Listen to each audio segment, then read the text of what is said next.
ሰላም የዩቲዩብ ቤተሰቦቻችን እንደምን አላችሁልን? ሰላም ብለናል፣ እጅ ነስተናል፣ አንገደፍተናል፣ ይሄው መተናል ይላል ቤተሰብ። ውጪ ለምትኖሩ ቤተሰቦቻችን ክሪስማስ ነው። ሜሪ ክሪስማስ። ሜሪያና አርመዴ ሜሪ ክሪስማስ ለማለት እንወዳለን ማለት ነው። የዛሬን ቪዲዮ ስፖንሰር ያደረገላችሁ መዲ ፐርፊውም ነው። ይሄንን ቪዲዮ ከመጀመራችሁ በፊት ሁላችሁም ሰብስክራይብ በተኗን በመንካት እንድትጀምሩልን በአክብሮት እንጠይቃለን። ይሄ ቪዲዮ ለብዙ ሰው እንዲደርስልን የላይክ ምልክቷን በመጫን እንዲሁም ደግሞ ሁሌ ቪዲዮ በለቀቀን ቁጥር ወደ እናንተ እንዲመጣ የደወል ምልክቷን በመንካት ቤተሰብ እንድትሆኑን ከልብ እንጠይቃችኋለን። ከቪዲዮቹ ጋር እኔ ወንድማችሁ ተሙ ንጉሴ እንዲሁም እኔ ግስላው ከካሜራ በስተጀርባ ቅመሚት አብራን በመሆን ቪዲዮችንን እያሳለጠችን እንቀጥላለን ማለት ነው። ቪዲዮ ላይክ ያደረጋችሁ ዳዮ ቪዲዮ የቦሌው ጎዳና ሽሪያ ምንልበት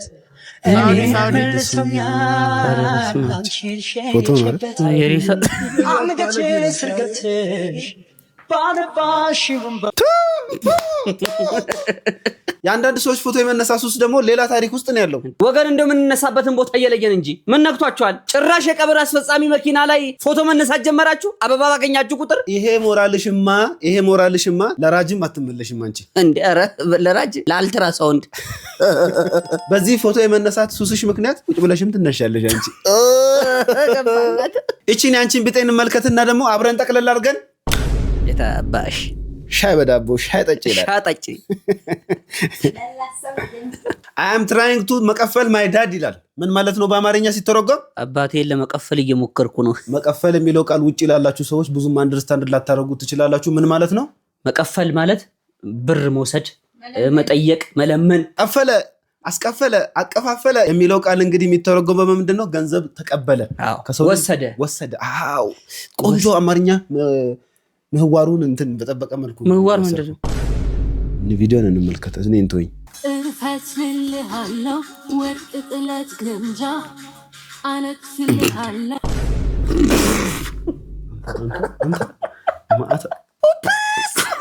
ኧረ ቢያንስ እንኳን ሞቶ ይረፍበት ታዩ።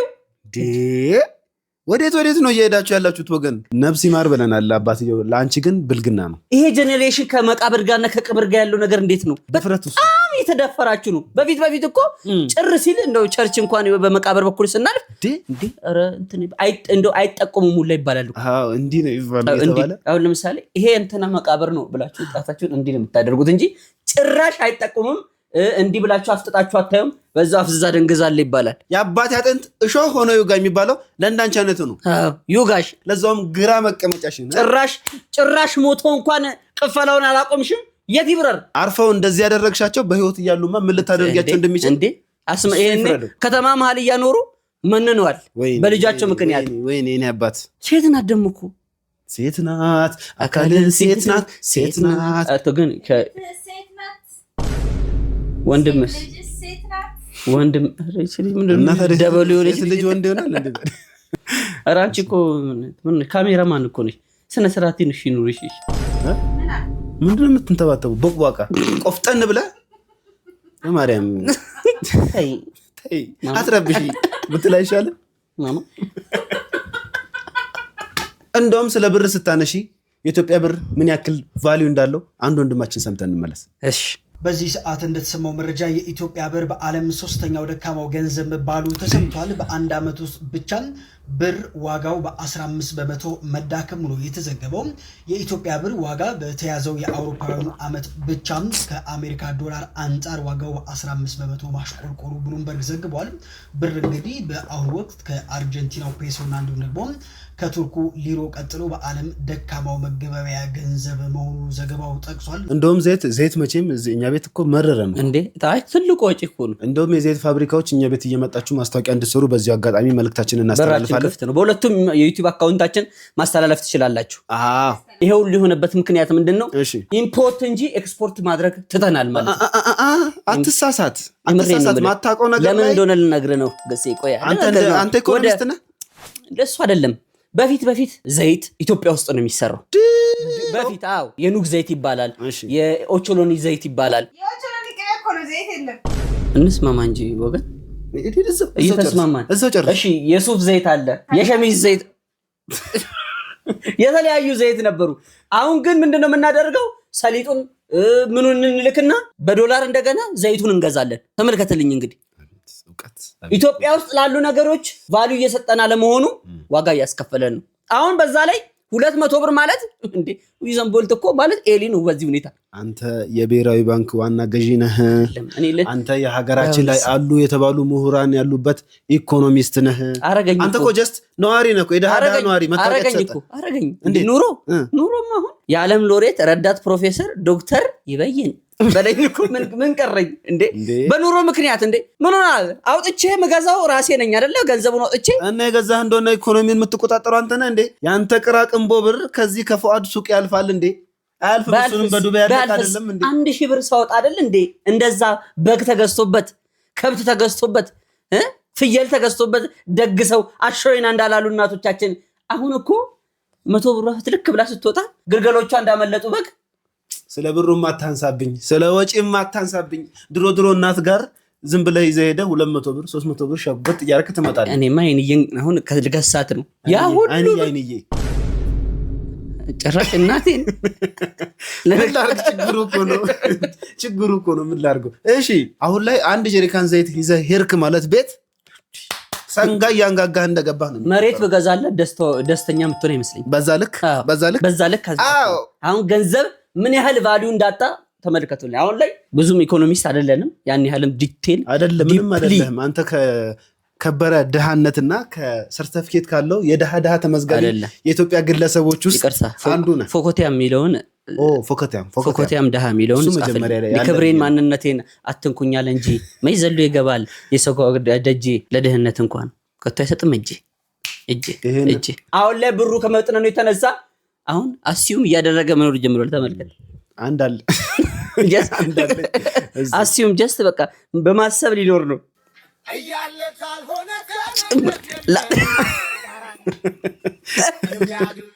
ኧረ ምራቁ አለቀ።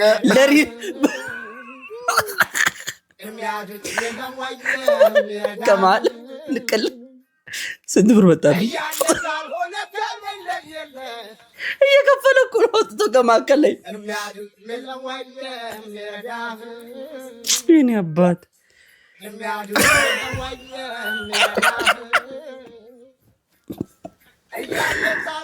ኧረ ወይኔ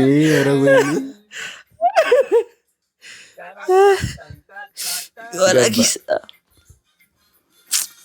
ማንም ይንካል ልጅነት የት ቤት ምግብ ቤት እየከፈለ ነው። ኩፖን ነው እንዴ? እየከፈለ ብር ከማከል ዝርዝር ነው። የኔ አባት በእናትህ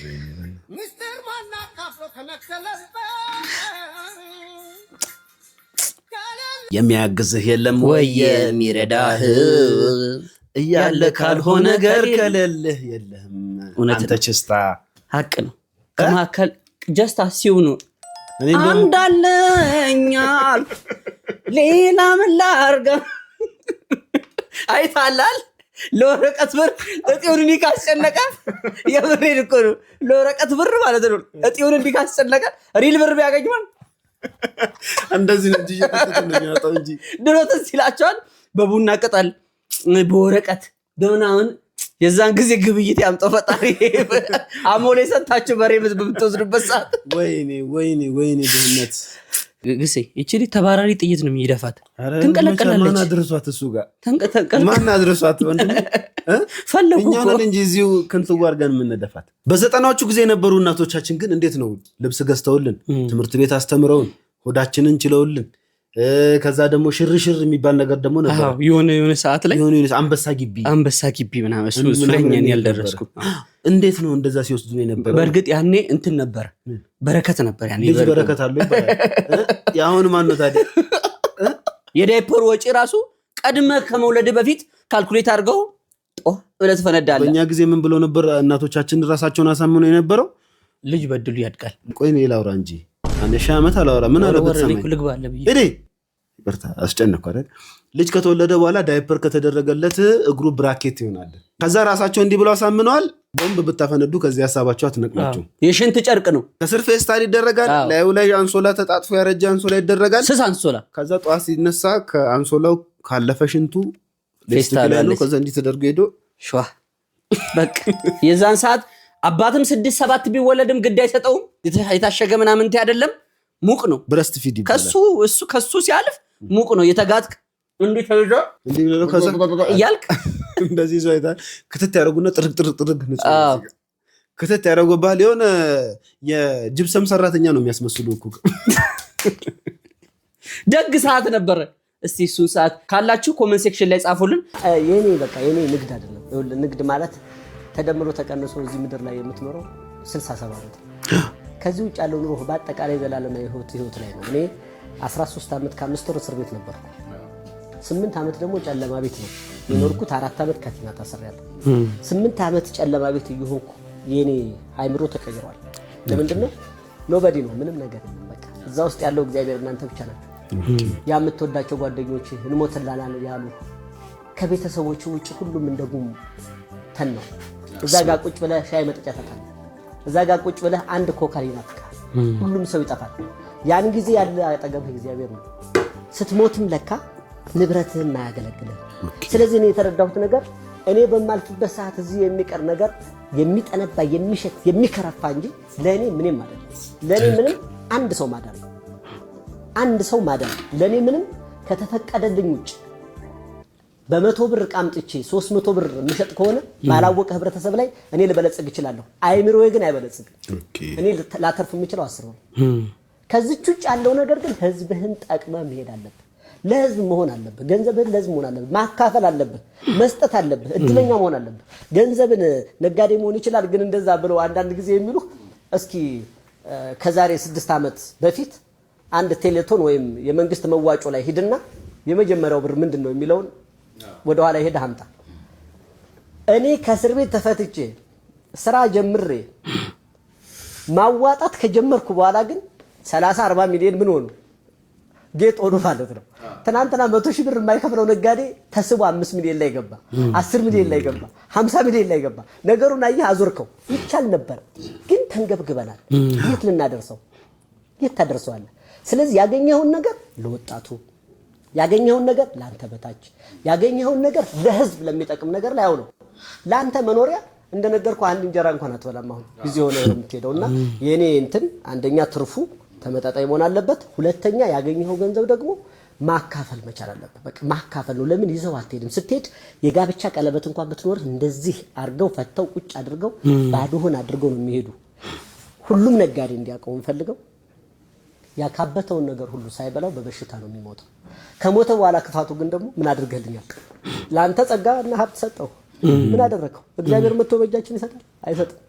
ላንተ እኔን ለኔ አንተ ለሱሱ ነው አይደል ያደረገን? ይሄን አድርገናል።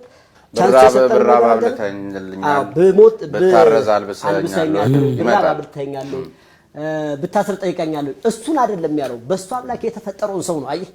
ስለዚህ እኔ ደስ የሚለኝ አንድ ሰው አጠገቤ መጥቶ ወርቁ ተቸገርኩ ሲለኝ የምሰጠው ሳገኝ ነው። እግዚአብሔርን ለምንው ጊዜ የምሰጠው ነገር እንዳያሳጣኝ ነው። ባይዘው እንደ መስጠቴ የሌላቸው የዳዎች መጨረሻ ነበር አሞን ያለብኝ። ግን መስጠት ጸጋ ስለሆነ ሁሉ ጊዜ ይሰፋል። ሁሉ ጊዜ ማን ነው በዚህ ደረጃ ፋብሪካ ኢትዮጵያ ውስጥ ያቋቋመ? ያውም ከእስር ቤት ወጥቶ ይሄ እግዚአብሔር ነው እንጂ እኔ መሰለኝ። አንዳንዴ ሰው ግን በስማም የሆነ ያለፈበት መንገድ ላይ ያለፈበት አንተ ደግሞ ኑሮ ስትመከር ደግሞ ምክር ወዚ ነው። አሁን እኔ ምንም ምክር ወዚ የለኝ። እኔ ቃል በቃል ልልህ እችላለሁ። አሁን የተናገረውን ነገር በእውነት ደጋግሜ እኔ አይኑን እያየሁ ነበር። አሁን ለሚለግሰኝ የመሰለኝ አይኑን ሁላ ወርቂ እንዴ ቢለግስ ምን ያደርገው? ለግሶ እኮ ለቁም ነገር ካለዋልኩ ያው ኪሳራ በለው እኮ። እኔ ግን ለእንደኔ አይነት ሰው ግን ቢሰጥ ለእንደኔ አይነት ሰው ቢኖረው ግን ለሌለው ረዳበታል። ምን ብሏል? አሁን ምን አለ? ለኔ ስለምንስገበገብ ነው አለ። አንተ ክፉ ሰው ጮክ ስለሆንክ ነው። አንተ እንግዲህ ወርቁ አይተነውን ታውቁታላችሁ። ለቀባሪው ማርደት እናውቀዋለን። ለነሱ ነው። አንተ አወቅኩ አላወቅኩ አንተ ማጠየቅህ የተጠየቅከውን ነው መናገር ያለብህ። ፎኮቲያም ልጅ ባክሽ ምንድነው የሚለው? አይደለ እውነት ነው። አይ እንደኔና እንዳንተ አይነት ደሃ ማልፍለት እንዴ እየተባላ እንዴ ስበርስ ትሪያንግል እየተባላ ስለምንኖር ነው። አንዱ ሊያልፍ ሲል እግሩን ይዘን እንዴ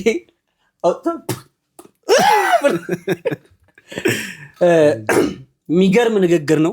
አዎ ቀስ በል እንጂ በተለይ ነጋዴዎች፣ እኔ ሁላችሁንም ማለት ፈልጌ ሳይሆን በተለይ ነጋዴዎች ማትረፍ ጥሩ ነው። የልፋታችሁ ውጤት ማግኘት አለባችሁ፣ ግን በመጠኑ እውነት በመጠኑ አንዳንድ ጊዜ በጣም ስግብግብ ነጋዴዎች አላችሁ። ይሄ ምንም ማይካድ ሀቅ ነው። አለ በቃ እሱ መከረኩ ያለው ሰው መከረ ማለት ካለው ሲሰማ ነው እንጂ ከሌለው ሲሰማ አይደል። ለነገሩ መደመር ነው የሚሄድብኝ። ባይዘው በጣም የሚገርም በሰሞኑ በጣም የሚገርም ነገር አድርገዋል። ወርቁ አይተነው ለማን ነው ያደረጉት? ምንድነው ያደረጉት? እስቲ ምን አደረጉ የሚለው ቪዲዮን እንይና ወደ ሐሳቡ እንመጣለን። ከሞቀ ቤታቸው ወጥተው የውርጭና የፀሐይ መፈራረቅ እየተፈታተናቸው በደብረ ብርሃን አግማስ ኢትዮጵያ መጠለያ ውስጥ የሚገኙ ወገኖቻችንን ታሪክ ስንሰማ ልብ ይሰብራል። ሲመሽ የቀዘቀዘውን መሬት በሰሌን አልብሰው ሲነጋ ደግሞ ያቺኑ ሰሌን አጣጥፈው የዕለት ጉርሳቸውን በተስፋ ይጠብቃሉ። ካገኙ ይቀምሳሉ፣ ካጡም አንጀታቸውን አጥፈው ቀኑን ይገፋሉ። ይህ በወገኖቻችን ላይ እየደረሰ ያለ መራራ እውነት ነው። ግን ተስፋው አልተሟጠጠም። ወንድማችን ታኩር ወገኖቼ ሜዳ ላይ ወድቀው እኔ ያልተኛም በማለት ከአግማስ ኢትዮጵያ ጋር በመሆን ይህንን ቅዱስ የሰብአዊነት ዘመቻ ጀምሯል። ታኩር ብቻውን እየሮጠ አይደለም፣ የሁላችንንም አብሮነት እየጠየቀ እንጂ። ታዲያ የኛ ድርሻ ምንድነው? በዚህ የፈተና ወቅት ከጎናቸው መቆም የዜግነት ግዴታችን ነው። በታኩር የቲክቶክ ላይቭ ላይ በመገኘት የምንችለውን ያህል አስተዋጽኦ እናድርግ። መርዳት ባንችል እንኳን ይህንን ቪዲዮ ሼር በማድረግ መልእክቱ ለሁሉም ኢትዮጵያዊ እንዲደርስ እናድርግ። በእኛ ዘመን ረሃብና መፈናቀል ታሪክ እስኪሆን ድረስ እጅ ለእጅ እንያያዝ። ዛሬን ለነገ እንኑር። መልካም ጊዜ። በትክክል ሶሻል ሚዲያን ለመልካም ዓላማ መጠቀም ማለት እንደዚህ ነው።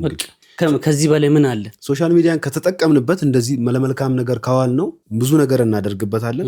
ለክፋት ከተጠቀምነው ደግሞ እንጠፋበታለን። በትክክል ሰሞኑን እንግዲህ በሁለት ቦታዎች ከባድ የድርቅ ተከስቷል። ይህም የተከሰተው ምንድነው? በጦርነት ምክንያት ከባዱን ነገር ያመጣብን ጦርነት ነው። በትግራይ በነበረው ጦርነት ምክንያት ተፈናቅለው በካምፕ የተቀመጡ ወገኖቻችንን ለመርዳት እንግዲህ እነዚህ ረጅም ጊዜ ኦልሞስት ጦርነቱ ካለቀ ከ2 ዓመት በላይ ሆኖታል። ካለቀም በኋላ የሚበሉት የሚጠጡት ረዳት የሌላቸውን ሰዎች ለማገዝ ታኩር አሁን ላይ እንቅስቃሴ ጀምሯል ማለት ነው። ፈጣሪ በረዳን ልክ ሁላችንም ለነሱ ድምጽ በመሆን እንድናስተጋባ መርዳት የምንችለውን ያክል ደግሞ መርዳት ብንችል ከፈጣሪ እናገኘዋለን ማለት ነው። ከዚህ ጋር ወርቁ አይተነውን ያገናኘንበት ምክንያት ምንድነው? በደብረ ብርሃን ለተጎዱት ወገኖቻችን የ15 ሚሊዮን ብር ድጋፍ እና እዛ ላይ ምንድነው የተባለው? ኦልሞስት በአሁን ላይ ኢትዮጵያ ውስጥ ለሚከሰቱ የትኛውም ችግሮች ስጦታ እንዲሆን እስከ ወደ 200 ሚሊዮን ብር ድጋፍ ለማድረግ ዝግጅት አድርገናል ብለዋል። ለታኩር ደግሞ የ5 ሚሊዮን ብር መኪና ሽልማት ይገባዋል።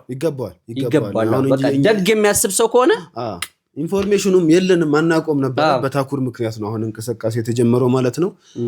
እንግዲህ ወርቁ አይተነው አባታችን እድሜዎትን ያርዝምሎት።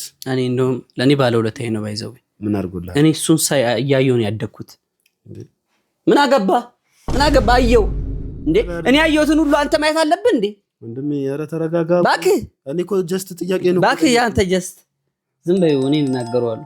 ወደ ቀጣይ ቪዲዮ እንሂድ። ማልቀሱን አሁን ካላስቆምኩት እዚሁ እኔ ላይ ሲያለቅስ ሲያላዝን ማደሩ ነውና ወደ ቀጣይ ቪዲዮ እንሂድ። እንዴ እኔ ምን አባል አርግ ታዲያ ማንዲ ሰው መንገድ ቢሄድም በማይጠየቅ ጾታ በእግዚአብሔር እንግድነት የሚያድር ሁሉ ቦታ ርቆ ንግድ ቢሄድም በፈረስ በበቅሎ እንስሳ የሚከበር ከሰው እኩል አብሮ ድሮ ናፈቀኝ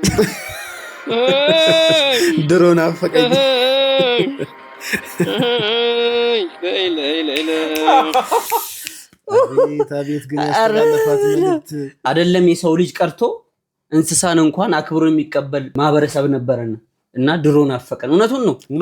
አሁን ላይ ቤተሰብ ጋር እንኳን ዘመድ ጋር ሄደ ልጠይቅ ብትሄድ ገና ከመግባት እና መች ለመሄድ አሰብክ ተብለህ ልትጠይቀው ገና አልመጣህም እኮ እራት ትበላላችሁ ወይስ ነገ ቁርስ ትበላላችሁ? ወይም ደግሞ ቁርስም ትታችሁ ጾማችሁ ነገ ስትሄዱ አንደኛችሁን ቤታችሁ ትበላላችሁ።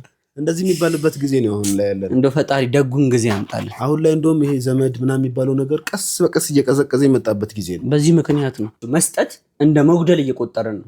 መስጠት መጉደል አይደለም። እውነቱን ለመናገር ስትሰጡ የተሰጣችሁን ነው። የሰው ልጅ ደግሞ ሰጪ አይደለም፣ አቀባይ ነው። ከእግዚአብሔር የተሰጠውን ከፈጣሪ የተሰጠውን ታቀብላለህ። ካለ ላይ ለሰውነት ታደርጋለህ። ትንሽ ትበላለህ፣ ከዛ ሰውነት ይሆናል ወይ ነፍስ ይቆይልሃል። ከዛ በኋላ ወይ ትሞታለህ አቀብለህ ታልፋለህ። በቃ አለቀ። በመስጠት የጎደለ ሰው እስከዛሬ ድረስ ሰምተንም አይተንም አናቅም። እናቶቻችን ቤተ አብርሃም ነው ይባላል። በቃ ማንም ሰው መጥቶ ማዕድ ቀርቦ መብላት ይችላል። የእግዚአብሔር እንግዳ ገብቶ ማደር ይችላል።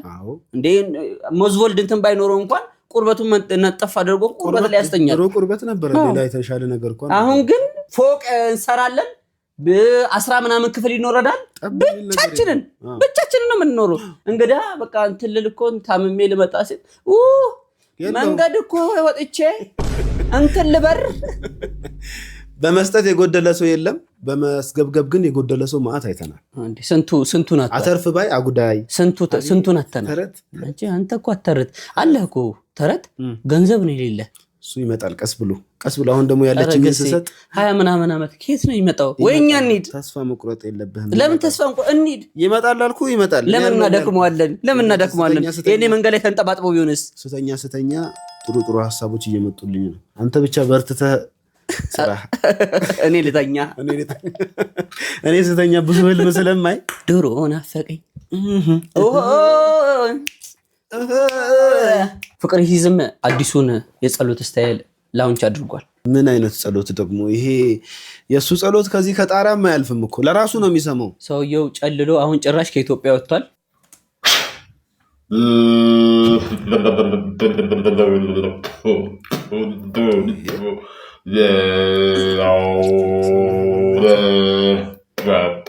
ያላችሁ እርኩስ መናፍስቶች ካፋችሁ እንዲወጣና ቅዱስ መናፍስት ካፋችሁ እንዲገባ እንዲሁም የምታስቡት መጥፎ ሐሳብና በውስጣችሁ ያሉት መንፈስ ቅዱስና ቅዱስ መናፍስት እንዲሰፍሩባችሁ እንዲያላችሁ የፎከሳችሁ ማስወጣት ይኖርባችኋል። በፍቅር አምላክ ሰላም ከበረከቱ መንፈስ መሰከራ ያብዛላችሁ። የፍቅር አምላክ በእናንተ ነው።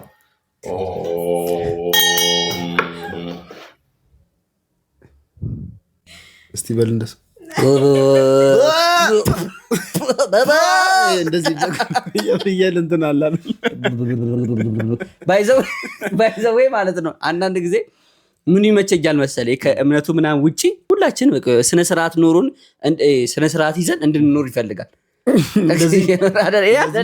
አንዳንድ ጊዜ የሚናገራቸው ንግግሮች አሉ።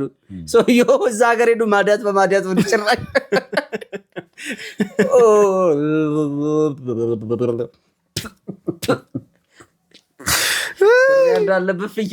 ስሪያ እንዳለበት ፍየል በእናትህ ትልቅ ሰው አይደለህም እንዴ? እኔ አንዳንቴ ማለት ሞራል ቢኖር የኖረው የዚህኔ የት በደረስኩ ነው። ዮኒ ማኛን አንቀበልም ብሏል እኮ መስፈር። ፍቅሪዝም ሆናለሁ ሲል እኛ አንቀበልም፣ እኛ ጋር እንዳመጣ ብሎ ምን ዘርፍ ነው ዘርፏል። ጥሩምባና ቃጭል ይፍረስና ወንድ ልጅ ከነ ቃጭሉ እንዴ ኬንያ፣ ለዛውም በሩጫው ላይ ጠላታችን በሆነች ሀገር መልሳውን ጥሩምባችን ጥሩምፑፒያም ቃጭል ሰርቆ ይላል። ይሄ ቃጭሉ ይፍረስና ይመች። ለማንኛውም ቪዲዮን አይታችሁ ጨርሳችኋል፣ አፕሩቫል ሰተናችኋል። እስካሁን ድረስ ታግሳችሁ ስለሰማችሁንና ስላዳመጣችሁን ከልብ እናመሰግናለን። ይህ የሚኖር ህይወት ነው እንዳንል የሳቅና የጨዋታ የደስታ እንዲሁም የፈታ ቤት ነው። ሀሳብ አስተያየቶቻችሁን ኮመንት ሴክሽን ላይ መግለጽ ትችላላችሁ። በውስጥ መስመርም ይሄው ከስር የቴሌግራም፣ የዋትሳፕ፣ የኢንስታግራም አካውንቶቻችን አሉ። ገብታችሁ ሀሳብ መስጠት ትችላላችሁ። እኛ እንቀበላለን፣ እናስተካክላለን። የቀረን የባንክ አካውንታችን ብቻ ነው። እየገባችሁ የፈለጋችሁትን ሀሳብ ይሄ ጨመር፣ ይሄ ቀነስ፣ ይሄ ይባዛ፣ ይሄ ቀነስ የምትሉትን ነገር ማድረግ ትችላላችሁ። የዛሬውን ፕሮግራም ስፖንሰር ያደረገላችሁ እንደተለመደው መዲ ፐርፊውም ነች። መዲ ፐርፊውምን እየገዛችሁ እኔን የመሰሉ የቤት ማስጌጫ ቁሳቁሶችን እየገዛችሁ ቤታችሁን አሳምሩ በማለት መልእክታችንን እናስተላልፋለን ማለት ነው። እስከ ሳምንት ቸርን ሰንብት አይደለም አንተ እስከ ሳምንት ሰናይ ሳምንት ሰናይ ሰንበት። መስተጋብሩን ምንድነው መስተጋብር? ይመቻችሁ።